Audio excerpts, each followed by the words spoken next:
예수님은 초막절 중간에 성전에 올라가 이렇게 가르치시게 됩니다. 이때 유대인들과 논쟁을 벌이죠. 예수님을 죽이려는 유대인들에게 율법을 범하고 있다라고 유대인들을 이렇게 책망하십니다. 율법에는 살인하지 말라라고 이렇게 기록이 되어 있죠. 그런데 예수님을 죽이려 하자 이제 이들을 책망하시는 거죠. 너희들은 율법을 범하고 있다라고 이렇게 말씀하신 거죠. 살인하지 말라는 이런 뜻은 영적인 사람을 죽이지 말라는 이런 의미도 있고, 그것만 있는 것이 아니라 영적인 의미도 있는 거예요. 다른 복음을 전해서 지옥불로 끌고 가지 말라라는, 그러니까 두 번째 죽음을 말하고 있는 거죠. 그렇게 다른 복음을 전해서 지옥으로 끌고 가지 말라라는 의미도 담고 있는 것이 살인하지 말라라는 그런 단어에 속해 있는 거예요. 그런데 유대인들은 그 의미를 모르고 다른 복음을 전해서 사람들의 생명을 지옥으로 끌고 가고 있죠. 그래서 예수님은 너희들은 율법을 범하고 있다라고 이렇게 그들을 책망하고 있는 거예요. 그리고 안식일에 각종 병자를 고쳐주시는 예수님을 보고 당신은 왜 율법을 범하냐고, 안식일을 범하냐고 이렇게 정죄하죠. 그러면서 예수님을 죽이려고 하는데, 율법에는 안식일을 범하면 돌로 쳐 죽이라고 되어 있어요. 그러니까 그 문자 그대로, 유대인들은 문자 그대로 보고 안식일에 많은 병자들을 고쳐주시는 예수님을 보고 이렇게 정죄를 하였던 것인데, 유대인들도 그 안식일을 범하고 있었죠. 대표적으로 예수님이 말씀하시죠. 난지 8일만 할례를 하라고 했는데 안식일에 치는 그런 날이 있을 거예요. 그러면 그 율법을 범하지 않기 위해서 난지 8일 만에 할례를 행한다라고 이렇게 하죠. 그러면서 너희들 왜 이렇게 율법을 범하냐, 왜 안식일을 범하냐고 이렇게 예수님은 다시 그들을 책망하시죠. 그러면서 예수님이 안식일에 많은 병자들을 고쳐주시는 의미가 뭐라고 했어요? 마음의 할례를 베풀어 주는 거라고 말씀드렸죠. 육적으로 봤을 때는 많은 병자들을 고쳐주셨지만, 그것을 영적으로 봤을 때는 육적인 병자들을 고쳐주시는 모습이 뭐냐면, 복음을 알지 못해 지옥불로 향하고 있는 그런 자들을 하나님은 하나님의 눈으로 볼 때 그런 사람들을 많은 병자의 모습으로 보고 계시는 거예요. 그래서 그런 영적인 병에 걸려서 지옥불에 갈 수밖에 없는 그런 자들을 고쳐주셔서 영원한 안식, 즉 천국에 들어가게 하기 위해서 오신 분이 예수님이라는 그런 의미로 안식일에 육적인 병자들을 많이 고쳐주신 거예요. 복음을 전해서 영적인 병을 치료해 주셔서 구원해 주시기 위하여 오신 분이 바로 예수님이라고 이렇게 말씀을 하고 있는 거예요. 그래서 너희들도 안식일에 할례를 행하는 것처럼 나도 안식일에 마음의 할례를 베풀고 있는 거야 라고 이렇게 예수님은 그들에게 잘 가르쳐 주고 있는 것이죠. 그런데 오늘 본문 25절과 26절에 보면 이런 사람들도 있다는 거죠. 예루살렘 사람 중에서 어떤 사람이 말하되 이는 그들이 죽이고자 하는 그 사람이 아니냐, 보라 드러나게 말하되 그들이 아무 말도 아니하는도다. 당국자들은 이 사람을 참으로 그리스도인 줄 알았는가 그러죠. 예수님을 죽이려고 유대인들이 그렇게 찾고 또 지도자들도 그렇게 찾고 있는데, 그런 와중에 예수님 올라오셔서 성전에서 이렇게 가르치시고 있다는 거예요. 그러니까 그 모습을 본 어떤 사람이 이 사람은 분명히 유대인들이 죽이려고 하는 그 예수가 맞는데 왜 아무도 잡지 않느냐고 이렇게 말을 하고 있는 거죠. 왜 잡지 않아? 라고 이렇게 큰 소리로 외치고 있다는 거예요. 그러면서 27절에 보면 그러나 우리는 이 사람이 어디서 왔는지 안다는 거예요. 예수님이 어디서 잘하시고 사역을 하고 있는지 어떤 사람을 잘 안다는 거죠. 그래서 그리스도께서 오실 때는 어디서 오는지 아는 자가 없으리라 하는지라 이렇게 말하죠. 약속하신 메시아가 오실 때는 아무도 모르게 온다는 거예요. 갑자기 짱하고 나타나서, 그렇죠? 타임머신 타고 와서 짱하고 나타나서 내가 그리스도야 하면서 이렇게 그들을 인도할 것이라고 유대인들은 생각하고 있었던 거예요. 그러니까 성경의 말씀을 잘 알지 못한 거죠. 예수님이 어떻게 오셔서 어떻게 타락한 자신의 백성을 구원하실 것인지를 성경의 잘 모형과 그림자로 기록하고 있었던 거예요. 그런데 육적인 눈으로만 성경의 말씀을 보다 보니까 그 의미를 알지 못한 거죠. 그래서 이 어떤 사람도 그렇게 육적인 눈으로만 바라보고 메시아는 이렇게 오실 거야, 그리고 이런 사람이 바로 메시아라고 이렇게 생각을 하고 있었던 거예요.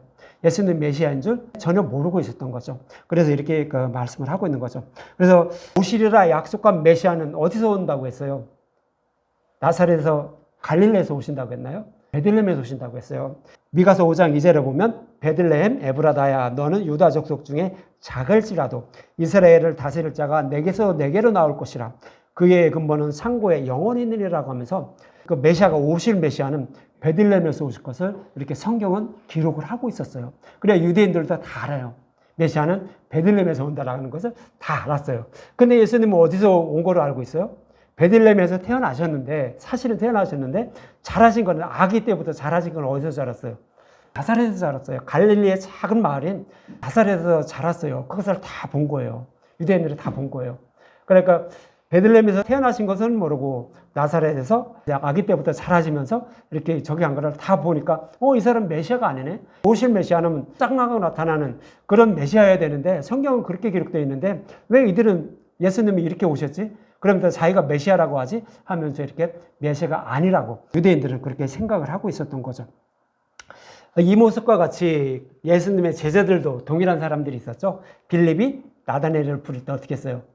요한복음 1장 45절과 46절에 보면 빌립이 나다나엘을 찾아 이르되 모세가 율법에 기록하였고 여러 선지자가 기록한 그 일을 우리가 만났으니 요셉의 아들 나사렛 예수라 그러죠. 나사렛 예수, 그러니까 나사렛에서 살고 있는 예수라고 그러죠.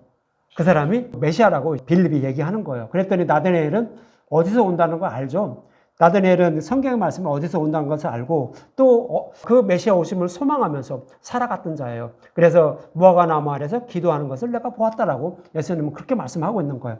그래서 46절에 보면 나다나엘이 이르되 나사렛에서 무슨 선한 것이 날 수 있느냐. 그렇죠. 나사렛에서는 메시아가 온다고 안 했어요. 베들레헴에서 오신다고 했어요. 그랬더니 나사렛에서 예수가 오셨다고 하니까 아니다, 거기는 선한 사람이 없어라고 하면서 이제 제자들도 이렇게 오는 모습을 알 수 있어요. 그러니까 예수님에 대해서, 그러니까 성경에 기록된 말씀을 정확히 알지 못하는 사람이 아니다라고 하면서 예수님을 배척하는 그런 모습을 기록하고 있는 거예요. 저와 여러분들도 마찬가지예요. 성경에서 기록된 말씀, 성경에서 약속하신 메시아가 어떻게 오셔서 어떻게 사역을 하시고 어떻게 십자가에서 죽으시고 부활하실 것인지를 다 기록을 하고 있었어요. 예수님은 그대로 성경에 기록된 말씀대로만 행하시고 죽으시고 부활하시고 부활 승천하신 거예요. 성경에 기록된 말씀대로만 하신 거예요. 예수님이 오셔서 자기 마음대로 한 것이 아니라 성경에서 예수님이 오시면, 메시아가 오시면 어떻게, 어디서 태어나시고 어떻게 자라셔서 어떻게 약속하시고 또 약속하신 것도 어떻게 이루셔서 부활 승천하실 것인지를 모형과 그림자로 이렇게 반복해서, 한 번만 말씀하신 것이 아니라 구약에서 여러 곳에서 반복해서 조각조각 쪼갰죠. 그래서 반복해서 말씀하고 있었던 거예요.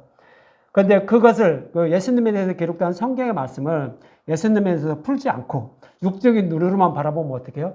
아, 내가 하나님께 잘 보여서 구원을 받으려면 이렇게 착하고 선하게 살아야 되는구나. 율법을 다 지켜야 되는구나. 이렇게 알게 되는 거예요. 그런데 그렇게 하게 되면 하나님은 뭐라고요? 그것은 다른 복음이라는 거죠. 하나님을 우상처럼 섬기는, 우상으로 섬기는 것이라고 이렇게 말씀을 하고 있는 거예요. 그래서 이스라엘 백성들에게 내가 너희들을 알지 못한다라고 이렇게 말씀하는 거예요. 왜 모를까요? 그들은 하나님의 이름을 안 불렀나요? 아주 열심히 불렀던 거예요. 정말 생명처럼 여기면서 하나님만 붙잡아야 된다라고, 그래야 우리가 생명을 살린다라고 하고 그 마음을 가지고 그렇게 하나님만 붙잡고 살았어요. 그런데 하나님은 나는 너희들 모른다라고 하는 거예요. 왜냐하면 하나님의 이름은 부르되 뭐를 모르는 거예요? 예수님에 대해서 기록된 성경의 말씀을 모르는 거예요. 하나님의 뜻을 모르는 거예요. 하나님의 뜻을 모르면 구원받을 수 없다라고 그렇게 말씀을 하고 있는 거예요.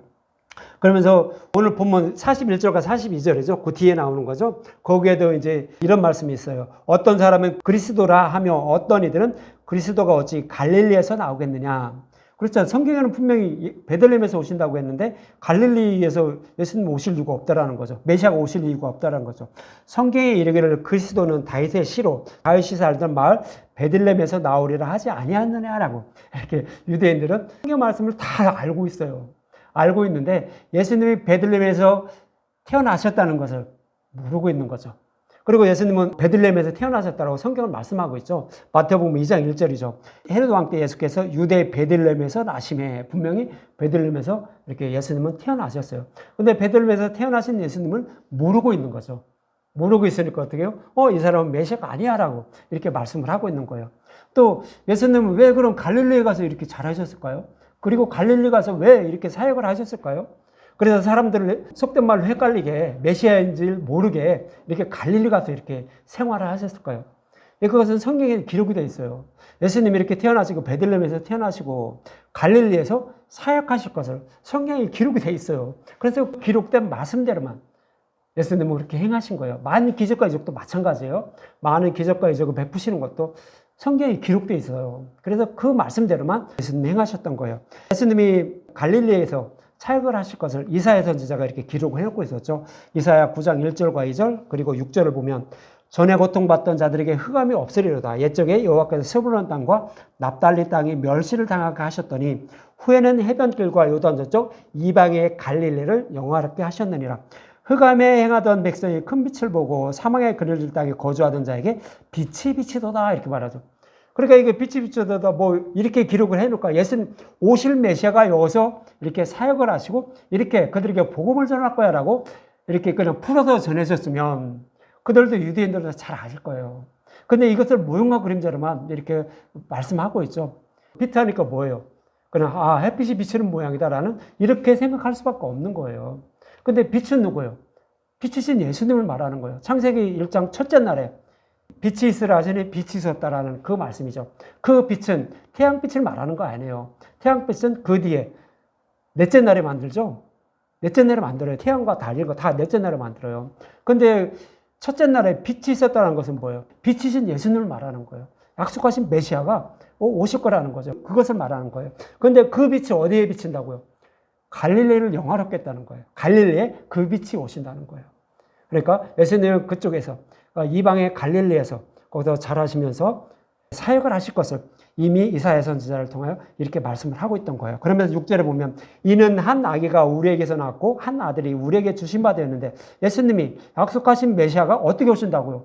갑자기 짱하고 나타나는 것이 아니라 아기 모습으로, 그러니까 사람의 모습으로, 사람의 육신의 몸을 통하여 이렇게 태어나시고 아기부터 자라신다라고 이사야서는 기록을 하고 있었던 거예요. 근데 이 사실을 그들은 생각을 하지 못한 거죠. 그래서 이는 한 아기가 우리에게서 낳고 한 아들이 우리에게 주신 바 되었는데 그의 어깨는 정사를 메었고 그 이름은 기묘자라 모사라 전능하신 하나님이라 영전하신 아버지라 평강의 왕이라 할 것임이라. 그러면서 평강의 왕이 살렘의 왕이죠. 그분이 이렇게 아기 모습으로 오셔서 자라시면서 때가 되면 사역을 하실 것을 이사야 선지자를 통하여 기록을 하고 있었던 거예요. 그러니까 예수님은 어디서 태어나고 어디서 자라시며 어디서 사역을 하실 것을 성경에는 정확히 기록을 하고 있어요. 그런데 이 사실을 유대인들은 알지 못하는 거죠. 왜 알지 못했을까요? 성경의 말씀을 육적인 눈으로 바라본 거예요. 문자 그대로 바라본 거예요. 그러니까 이 말씀을 통해 메시아가 어떻게 오셔서 어떻게 사역할 것인지를 그 문자 속에 담겨진 의미를 찾아먹지 못한 거죠. 그래서 이들이 왜 그 의미를 찾아먹지 못했냐면 이들은 어떻게 해요? 택함을 받지 못한 백성이기 때문에 그래요. 택함을 받은 백성은 어떻게 돼요?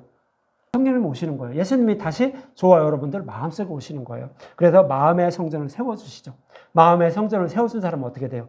복음의 말씀을 들을 수 있도록 눈과 귀를 열어주세요. 성경의 말씀을 보면 이것은 예수님이 이런 사역을 하려고 이런 사역을 해서 이렇게 우리를 구원하시려고 이렇게 말씀하고 있는 것이구나라는 이런 것을 깨닫게 만들어줘요. 그리고 복음의 말씀을 들음으로 그것이 사실이구나라는 것도 이렇게 깨닫게 만들어줘요. 믿음이 이렇게 하신다는 거예요. 누가 하죠? 성령님 하시는 거예요. 그런 사람만 예수님이 오실 메시아임을 알게 된다는 거예요. 그렇지 않은 사람은 알지 못하고 육적인 눈으로 성경의 말씀을 보고 자기들이 원하는 말씀만 듣다 보니까 어떻게 돼요?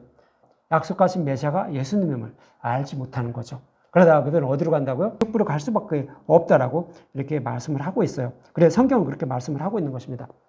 이 외침을 들은 예수님은 오늘 본문 28절과 29절에 이렇게 말씀하고 있어요.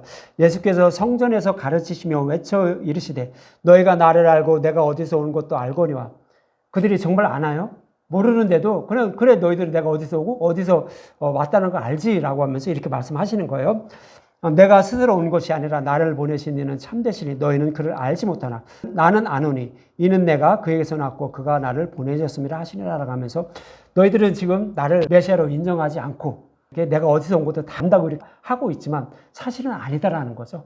나는 약속하신 그 메시아로 하나님 아버지가 나를 보내셔서 성경의 말씀대로 왔고 하나님의 일을 하나님이 원하시는 일을 지금 하고 있다라고 이렇게 말씀을 하고 있는 거예요. 사도 요한도 빛으로 오신 예수님, 약속하신 메시아가 맞다라고 요한복음 1장부터 말씀을 했던 거예요. 말씀하고 있었죠. 읽어만 드릴게요. 요한복음 1장 2절, 3절, 4절에 보면 그가 태초에 하나님과 함께 계셨고 그러니까 우주 만물을 창조하기 이전부터 예수님은 하나님과 함께 있었다는 거예요. 우주 만물을 창조하시면서 사람이 이렇게 타락하게 될 것을 이미 아신다는 거예요. 이미 아시고 그 타락한 백성들을 어떻게 구원하실 것인지를 이미 계획하셨다는 거예요. 그것이 이제 그가 태초에 하나님과 함께 계셨고 만물이 그로 말미암아 지은 바 되셨으니 지은 것이 하나도 그가 없이 된 것이 없느니라라고 하면서 예수님이 이 우주 만물을 창조하기 이전부터 다 계획하시고 그리고 그들을 어떻게 구원하실 것인지를 다 계획하시고 다 이루실 것을 계획하신 다음에 우주 만물을 창조하셨다는 거죠.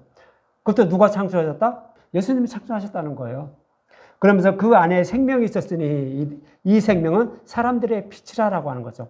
그러니까 창세전에 계획하신 그 계획 속에 뭐가 들어있다?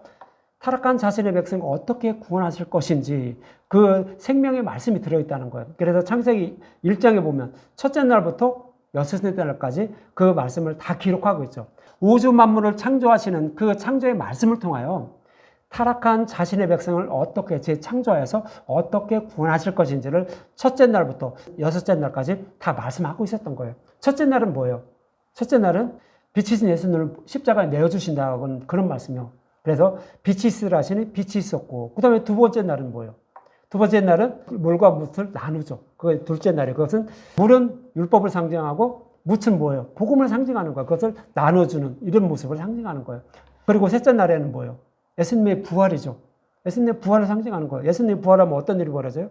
복음을 완전하게 다 나눠놨죠. 그리고 백성들을 양육할 땅을 예비해 놓으신 거예요. 그래서 거기에서 백성들을 예비한 땅으로 불러 모아서 거기서 그러니까 나누는 거죠. 율법과 복음을 나누는 그것으로 생명의 양식을 줘서 그를 양육하는 모습이죠. 그렇게 양육하면 그 다음에 넷째 날은 뭐예요? 제자들이 이제 복음을 전하는 그런 모습을 그리고 있죠. 믿지 않는 자나 믿는 자에게도 다 복음을 전하는 거예요. 누가 전하는 거예요? 제자들이 전하는데 그 제자는 누구예요? 말씀 전도자들이에요. 그들이 전하는 모습이에요. 그 다음에 다섯째 날은 뭐예요? 그렇게 복음을 전하면 사탄들은 가만히 있을까요? 가만히 안 있어요. 사탄들은 그들을 방해를 해요. 말씀은 뭐 어떻게 방해한다고요. 그래서 큰 바다 짐승, 짐승들을 다 만들죠. 새들도 만들고 뭐도 만들고. 네, 그렇게 나오는 거예요. 그리고 여섯째 날은 뭐예요? 그럼에도 불구하고 복음을 전해서 자신의 백성을 구원하는데 사탄의 방해에도 불구하고 어떻게 한다고요? 하나님의 형상을 닮은 사람을 창조해요. 그것은 뭐예요? 믿음의 백성으로 만든다는 거예요. 믿음의 백성으로 만들어서 구원하신다는 의미를 담고 있는 것이 여섯째 날이에요. 그리고 자신의 백성을 다 구원하면 하나님의 형상을 닮은 자로 다 만들게 되면 믿음의 백성을 다 구원하게 되면 일곱째 날은 뭐예요? 하나님 안식하시잖아요. 구원한 하나님 백성과 하나님이 영원히 안식하실 것을 이렇게 말씀하고 있는 거예요. 창세기 첫째 날부터 일곱째 날까지 이렇게 저와 여러분들을 어떻게 구원하실 것인지 다 말씀하고 있었던 거예요. 그렇게 구원하실 것을 알고 사도 요한은 창세기 1장 첫째 날을 인용해서 요한복음 1장 2절부터 4절까지 이렇게 말씀을 하고 있는 거예요. 흑암에 살아가는 우리를 구원하기 위해서 흑암은 뭐라고 했죠? 복음을 모르는 자들이에요. 그래서 지옥불에 들어갈 수밖에 없는 자들. 그것이 흑암이에요. 빛을 모르는 자들. 그것이 흑암이죠. 그래서 그런 자들을 구원하기 위해서 예수님이 이 땅에 오셨다라고 이렇게 말하죠. 그런데 이 땅에 오셨는데 흑암 있는 자들이 어떻게 됐다고요? 그 빛이신 예수를 모르고 있더라고요. 이렇게 유대인들은 예수님을 영접하지 않고 있다라고, 빛이신 예수님을 영접하지 않고 있다라고 요한복음 1장에서 그렇게 말씀을 하고 있던 거예요. 그들이 모르는 이유가 뭐다? 그들은 창세전에 택함을 받지 못했죠. 하나님이 영의 수면 위에 운행하셔야 되는데 그들은 운행하지 않는, 하나님의 영이 그들을 품에 품고 있지 않는 그런 자들이기 때문에 하나님의 이름을 열심히 부르고 있지만 그들은 눈과 귀가 열리지 않아서 빛이신 예수님을 알지 못하고 있다라고 성경은 그렇게 말씀을 하고 있는 거예요. 그러면서 이제 오늘 본문 30절에 보면 이렇게 말씀을 하고 있죠. 오늘 본문 30절. 그들이 예수를 잡고자 하나 손을 대는 자가 없으니 이는 그의 때가 아직 이르지 아니하였다라고 말해요. 그의 때가 이르지 않았다는 것은 지금은 그 절기 중에 어디를 말하고 있죠? 초막절이죠. 초막절에 이제 초막절 중간에 예수님이 올라가셔서 유대인들에게 복음을 전파하고 있는 모습이었어요. 잘 가르쳐주고 있는 모습이었죠. 그런데 예수님이 죽을 때가 되지 않았다는 것은 유월절이 되지 않았다는 의미가 하나가 들어있고 또 하나는 뭐라고 했어요? 예수님이 유월절에 죽게 돼 있어요. 성경에 유월절에 죽게 돼 있죠. 그런데 유월절이 되지 않았다는 것이고 또 하나 의미는 뭐예요? 아직 가르쳐줄 복음이 남아있다는 거예요. 예수님이 메시아임을 증거해줄 복음이 아직 남아있다는 거예요. 그래서 그의 때가 이르지 아니하였다라고 이렇게 말씀을 하고 있는 거예요. 그런데 이제 요한복음의 뒤에 가보면 그의 때가 왔다라고 해요. 내가 영광을 얻을 때가 왔다라고 하는데 12장 23절에 보면 예수님이 이렇게 말씀하셔요. 예수께서 대답하여 이르시되 인자가 영광을 얻을 때가 왔도다. 이렇게 말하고 있고 요한복음 12장 가면 그렇게 말하고 있고 13장에 가면 이런 말씀도 하고 있어요. 6월절 전에 예수께서 자기가 세상을 떠나 그렇죠? 6월절 전 6월절에 죽으셔야 되니까 어떻게 해요? 6월절 전에 예루살렘에 올라가야 되겠죠. 그래서 6월절 전에 자기가 세상을 떠나 아버지께로 돌아가실 때가 이런 줄 아시고 6월절에 죽으셔야 하기 때문에 6월절 이제 올라가시기 바로 전에 이런 말씀을 하는 거예요. 세상을 떠나 아버지께 돌아가실 때가 이런 줄 아시고 세상에 있는 자기 사람들을 사랑하시되 끝까지 사랑하시느라. 그러니까 제자들의 발을 씻겨주는 모습을 통하여 이렇게 말씀하고 있는데, 이제 내가 복음을 다 전했고, 이제 내가 아버지께 돌아갈 때가 되었다라고 이렇게 말씀을 하고 있는 거예요. 그래서 내 때가 이르지 않았다라는 것은 이제 6월절이 아직 다가오지 않았다는 얘기고, 또 아직 복음을 자기 백성들에게 전해줘야 되는데 다 전해주지 못했다라고 이렇게 말씀을 하고 있는 거예요. 그럼 요한복음 기록한 이렇게 순서를 쫙 보면 요한복음에는 표적이 딱 7개만 기록이 되어 있죠. 그러면서 사도 요한은 뭐래요? 내가 요한복음을 기록한 목적이 뭐라고요? 요한복음을 읽으면 믿음의 이르게 되어 생명을 얻게 하기 위해서 요한복음을 기록하고 있다라고 말해요. 그런데 이 오늘 본문에 나오는 이 본문의 말씀은 요한복음에 기록된 7가지 표적 중에 5가지 표적만 지금까지 기록을 하고 있어요.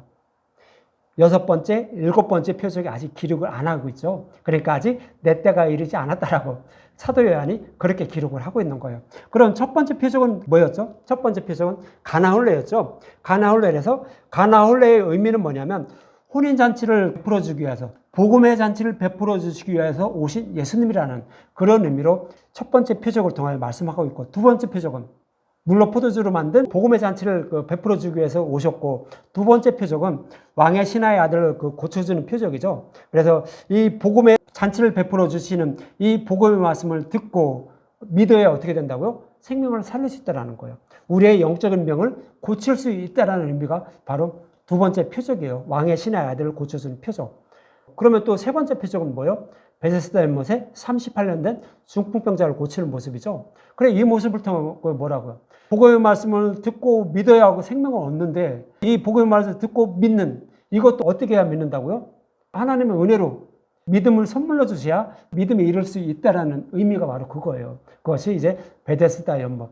베데스다 연못가에 38년 된 중풍병자가 누워 있었는데 그가 이렇게 간절히 원했나요? 예수님 찾았나요? 성경에는 기록이 안 돼 있어요. 근데 예수님 그쪽 가셨어요. 그리고 너 일어나 걸어가 하니까 그는 일어나서 바로 치료함 받고 걸어갈 수 있었어요. 베데스다 연못에 들어가지도 않고도 할 수가 있었다고요. 이거는 뭐예요? 하나님의 은혜로만 믿음으로 구원을 받을 수 있다라는 그런 의미를 말씀하고 있는 거예요. 그래서 예수님의 복음으로 잔치를 베풀어 주는데 이 복음의 잔치를 베풀어 주는 이 복음의 말씀을 듣고 먹어야 생명을 얻을 수 있다라는 거죠. 근데 그 믿음도 어떻게 된다? 하나님의 선물이라는 거예요. 그것이 베데스다 연못 38년 된 중풍병자를 고쳐주는 모습이죠. 그러면서 네 번째 표적은 또 오병의 표적이죠. 그래 그 복음의 말씀이 뭐다? 생명의 떡이라는 거예요. 예수님 자신 살과 피를 먹어야 된다는 거예요. 그것이 오병의 표적. 예수님의 살과 피를 먹여주기 위해서 천하만민을 구원해 주시기 위해 오신 예수님이라는 거죠. 그런데 예수님의 살과 피인 이 복음의 말씀을 먹고도 우리는 구원을 받지 못한다는 거예요. 어떻게 해야 구원을 받는다? 예수님을 영접해야 된다는 거죠. 예수님이 찾아오셔서 영접하게 만들어 주셔야 우리는 구원을 받을 수 있다라고 이렇게 말씀을 하고 있는 거예요. 그런데 그것을 영접하지 않는 이 서기관과 바리새인들, 유대인들을 이렇게 책망하시는 거예요. 그래서 그들은 예수님을 영접하지 못하는 이유가 뭐다? 예수님이 찾아오셔서 영접하게 만들어줘야 되는데 그것을 해주지 않고 있다는 거죠. 그러니까 예수님과 계속 이렇게 마찰만 일으키는 거예요. 그들은 어떤 사람이라고요? 아직 택함을 받지 못한 자들이에요. 택함을 받은 제자들은 아직 예수님에 대해서 잘 알지 못하지만 그래도 떠나지 않고 순종하고 예수님을 따라가지만 그렇지 않은 자들은 계속 마찰만 일어나죠. 예수님에 대해서 잘 알지 못하기 때문에 예수님 어떤 분인지 알지 못하기 때문에 그런 마찰만 일어나는 거예요. 그러면서 이제 6번째 표적은 뭐예요? 날 때부터 맹인된 자의 눈을 고치는 거예요. 그럼 날 때부터 실로암 못에 가서 씻으라 이거죠. 그럼 날 때부터 맹인된 자가 누구예요? 아담 위로 태어난 모든 인류를 말하는 거예요. 저와 여러분들도 마찬가지예요. 날 때부터 맹인. 눈은 뜨고 있지만 영적인 눈이 어둡다는 거예요. 성경의 말씀을 볼 때 성경의 말씀이 예수님에 대해서 기록된 그 말씀을 찾아 먹지 못하는 맹인들이라는 거예요. 진리의 말씀을 찾아먹지 못하는 맹인들. 그래서 그들 가르쳐주는 어떻게 가르쳐준다고요? 복음의 말씀을 먹어야 된다는 거예요. 그러면 조금씩 영적인 눈이 열리고 예수님이 보이게 된다는 거예요. 그래서 예수님을 만나 예수님을 주라 시인하게 된다는 거예요. 그래서 예수님의 살갑이 복음의 말씀을 먹으면 나도 모르게 조금씩 예수님에 대해서 알고 깨닫게 돼요. 그러면서 영적인 눈이 열리는 거예요. 그래서 예수님을 입으로 주라 시인하게 된다는 거예요. 믿음에 이르게 된다는 거예요. 그래서 우리는 생명을 얻을 수 있다는 거예요. 성령님 오시면 그냥 어느 하루 아침에 짱 하고 딱 믿음이 이르는 것이 아니라 성령님 오시면 조금씩 깨달아 믿게 만들어 주신다는 거예요. 뭐를 할 때? 복음의 말씀을 먹을 때. 그러면서 우리는 믿음에 이르게 돼서 구원을 받는다는 얘기가 날 때부터 맹인된 자의 눈을 치료하는 그런 모습을 통해 말씀하고 있는 거예요. 그리고 이제 7번째 표적은 뭐예요? 이렇게 죽었던 자를 이렇게 생명으로 부락하기 위해서 오셨다라는 거죠. 그래 이 6번째 표적과 7번째 표적을 아직 다 가르쳐 주지 않았기 때문에 예수님은 십자가에서 죽을 때가 되지 않았다라고 이렇게 말씀을 하고 있는 거예요. 그럼 오늘 본문 31절에 보면 무리 중에 많은 사람이 예수를 믿고 말하되 그리스도께서 오실지라도 그 행하실 표적이 이 사람이 행한 것보다 더 많으리 하니 그 무리 중에는 예수님이 행하실 표적을 보고도 이분이 혹시 메시아가 아닐까라는 이렇게 생각하는 사람도 있더라는 거예요. 그런 사람도 있고 또 어떤 사람들은 그렇게 생각하니까 오늘 본문 32절과 33절에 보면 예수께 대하여 무리가 수군거리는 것을 바리새인들이 들린지라 대제사장과 바리새인들이 그를 잡으려고 아랫사람을 보내니 예수께서 이르시되 내가 너와 함께 조금 더 있다가 나를 보내신 이에게로 돌아가겠노라 그러죠. 조금 더 있다라는 건 뭐예요? 좀 전에 말씀드렸지만 아직 복음을 더 가르쳐줘야 돼. 그러니까 아직 내가 죽을 때가 안 됐으니까 조금만 더 있다가 내가 잡힐 거야. 그리고 죽으시고 부활해서 아버지께로 내가 돌아갈 거야. 죽으시고 부활 승천하실 거야 라고 이렇게 말씀을 하고 있는 거예요. 그러면서 34절에 예수님이 이렇게 말씀하시죠. 너희가 나를 찾아도 만나지 못할 터요 나 있는 곳에 오지 못하리라 하시니 그러죠. 너희는 누구를 말하는 거예요? 예수님을 찾고자 하는 자들이죠. 예수님에 대해서 잘 알지 못하고 성경 말씀은 정말로 잘 알아요. 우리나라에도 그 성경 말씀을 구약 성경 말씀을 달달달 다 외우는 사람이 있다라고 그런지는 모르겠지만 유대인들은 그걸 다 알고 있어요. 다 외우지는 못하더라도 거의 외우는 사람들이 엄청 많아요. 다는 외우지는 못하지만. 그런데 그 성경 말씀을 그렇게 잘 알고 외우는 사람이 있는 중에도 예수님이 그 메시아임을 알지 못하고 있다라고 이렇게 책망하는 거죠. 그래서 너희가 나를 찾아도 만나지 못하고 나 있는 곳에 오지도 못한다라고 그러죠. 이 말씀 뭐예요? 유대인들을 말씀하고 있는 것인데 유대인들처럼 예수님에 대해서 기록된 것을 알지 못하고 자신의 소견으로 해석해서 하나님에 대해서 알고 구원받으려고 하는 자, 다른 복음을 따르는 자, 다른 우상을 따르는 게 아니에요. 하나님을 부르고 뭐 저기 할지라도 하나님을 우상처럼 섬기는 자, 이런 자들은 구원받지 못한다는 거예요. 오직 누룩이 섞이지 않은 진리의 말씀을 들을 때 우리는 영적인 눈에 떠지고 예수님을 만나 믿음에 이르게 돼서 구원을 받을 수 있지만 그렇지 않은 자들은 성경 말씀을 아무리 연구하고 아무리 해도 구원받지 못한다라고 이렇게 말씀을 하고 있는 거예요. 예수님의 살과 피, 복음의 말씀을 먹어야 예수님을 만나게 되고 믿음에 이르게 돼서 천국에 들어갈 수 있다라고 말씀하고 있는 거예요. 그래서 구약 내내 어떤 말씀하고 있어요? 누룩이 들어간 거 먹지 마라고 하면서 계속 다른 복음 먹지 말라고 계속 반복해서 설명을 하고 있는 거예요. 누룩이 들어간 건 뭐예요? 다른 복음이에요. 다른 복음은 뭐예요? 구약 성경을 통하여서도 예수님에 대해서만 말씀을 해야 되는데 하나님만 믿으면 어떻게 된다고요? 내가 원하는 거 다 얻는다는 거. 그것은 누룩이 들어간 거예요. 다른 복음이에요. 아무리 예수님 십자가 우리 죄를 다 대속해 주셨다라고 말을 한다 할지라도 그걸 섞어서 이렇게 전하면 다른 복음이에요. 그래서 구원받지 못한다라고 말하는 거예요. 여러분들도 다른 복음을 듣고 예수님을 이렇게 되는구나라고 하면서 그렇게 따라가면 유대인들과 똑같아요. 하나님을 그렇게 섬기지 말라고요. 예수님의 이름을 그렇게 부르지 말라고요. 그래야 구원받는다라고 성경은 그렇게 계속 말씀하고 있는 거예요. 특히 예수님은 계속 그렇게 말씀하고 있는 거예요. 여러분들 그거 꼭 기억하시기 바랍니다. 이 말을 듣는 유대인들은 오늘 본문 35절과 36절에 이렇게 말씀하고 있어요. 이에 유대인들이 서로 묻되 이 사람이 어디로 가게 우리가 그를 만나지 못하리요. 헬라인 중에 흩어져 사는 자들에게 가서 헬라인을 가르칠 터인가. 나를 찾아도 만나지 못할 터이요 나 있는 곳에 오지도 못하리란 말이 무슨 말이냐 하면서 예수님이 죽으시고 부활하실 것인지를 이들은 잘 알지 못한다는 거죠. 그러면서 이 사람이 어디로 가게 우리를 만나지 못하리요. 헬라인 중에 흩어져 사는 자들에게 가서 헬라인을 가르칠 터인가 이래죠. 그러니까 유대인들 중에 전에 포로에 끌려간 자들이 있었죠. 이스라엘 백성도 그렇고 또 유대인들도 그렇고 다 이방 민족들에게 다 포로로 끌려갔었어요. 그 후에 다시 돌아온 자들이죠. 그런데 돌아오지 않고 있는 자들이 유대인들이 있었어요. 그런 자들에게 이 예수님이 가서 그들에게 복음을 전하려고 우리가 만나지 못한다고 얘기를 하고 있는 건 아닐까라고 하면서 이렇게 얘기를 하는 거예요. 그러니까 이방인 중에 흩어져 사는 그런 유대인들에게 가서 복음을 전한다고 예수님이 말하는 것은 아닐까라고 이렇게 생각을 하고 있다는 거죠. 그래서 나를 찾지도 만나지 못할 터이요 나 있는 곳에 오지도 못하리라 한 말이 무슨 말이랴 하면서 유대인들은 예수님이 하시는 말씀을 알아듣지 못하고 있는 모습을 이렇게 그리고 있는 거예요. 여러분도 혹 본문에 나오는 유대인들처럼 구약의 말씀을 통하여 예수님에 대하여 알지 못하고 있다라고 하면 또 그 말씀을 전하는 것을 여러분들이 이것은 아닌데라고 이렇게 배척한다라고 하면 유대인들과 동일한 것을 여러분들 잊지 마세요. 성경은 오직요 예수님에 대해서만 기록을 하고 있어요. 창세기 1장 1절부터 말씀하고 있어요. 계시록 끝까지. 그 타락한 저와 여러분들을 어떻게 해서 예수님을 통하여 어떻게 구원하실 건지를 계속 반복해서 기록을 하고 있어요. 그래서 말씀 전도자는 뭐예요? 그 말씀만 계속 전해야 되는 거예요. 이방인들이 우상을 섬기는 것처럼 예수님을 섬기면 우리가 원하는 거 다 얻어요. 우리는 잘 먹고 잘 살아요. 그리고 또 구원도 받아요. 이렇게 얘기하는 거 다 다른 복음이에요. 그런 사람들은 다 지옥불로 떨어져요. 성경은 그들을 그렇게 하지 말라고 계속 책망하고 있어요. 그러니까 여러분들 그거 꼭 명심하세요.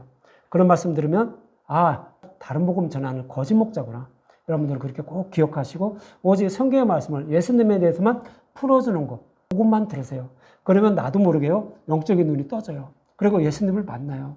그래서 우리는 믿음에 이르게 돼서 예수님을 입으로 주라 시인하게 돼서 우리는 구원을 받는다라고 날 때부터 맥인된 자를 고쳐주시는 표적을 통하여 그렇게 말씀을 하고 있어요. 그래서 요한복음을 잘 풀어준 것을 듣게 되면 우리가 어떻게 생명을 얻는지를 알 수가 있어요. 그래서 사도 요한이 그러는 거죠. 내가 이 요한복음을 기록한 목적이 바로 그거라는 거죠. 우리가 어떻게 믿음에 이르게 돼서 구원을 받게 되는지 이것을 잘 설명하고 있다라고 사도 요한은 그렇게 요한복음을 기록한 목적에 대해서 이렇게 잘 말씀하고 있는 거예요. 그래서 예수님에 대해서 이렇게 풀어주는 복음의 말씀을 배척하거나 이것을 잘 알아듣지 못한다라고 하면 여러분들 기도를 하세요.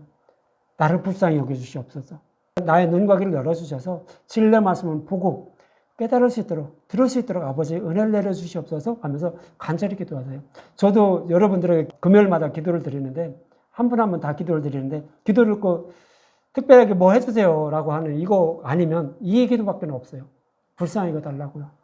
구원해달라고요. 이 기도밖에 안 해요. 이 기도밖에 할 게 없고요.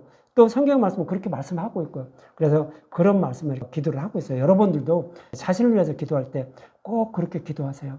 그러면 여러분들도 하나님이 성경의 말씀, 예수님에 대해 기록된 그 복음의 말씀을 듣고 깨달을 수 있도록 이렇게 인도해 주실 거예요. 모든 성경의 말씀이 십자가를 향하여 있음을 기억하시고 성경의 말씀을 통하여 예수님에 대하여 아는 분들이 되시길 바라며 예수님의 은혜와 사랑을 더 알아가기에 힘쓰고 애쓰는 저와 여러분이 되셨으면 합니다.